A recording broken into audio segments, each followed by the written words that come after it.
इथं शंखनाद होतोय। तर मुंबईमधील भाजपच्या या कार्यालयामध्ये आज पूजा आहे आणि त्याच निमित्तानं या भाजपच्या कार्यालयामध्ये हा शंखनाद केला जातो।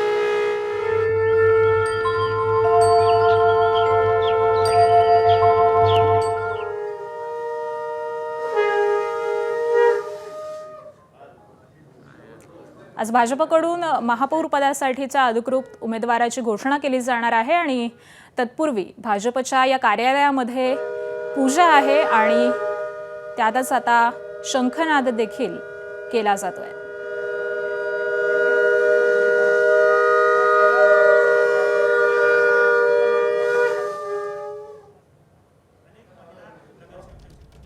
महापालिकेमध्ये आज नगरसेवकांची बैठक आहे आणि याच बैठकीमध्ये अमित साटम हे महापौर पदाच्या नावाची घोषणा करणार आहेत आणि त्यानंतर अर्ज भरला जाईल। महापौर पदाची निवडणूक प्रक्रिया ही 11 तारखेला पार पडणार आहे आणि त्याच आधी भाजपच्या या कार्यालयामध्ये पूजा आयोजित करण्यात आली होती आणि त्यातच हा शंखनाद करण्यात आलेला आहे। एबीपी माझा, उघडा डोळे बघा नीट।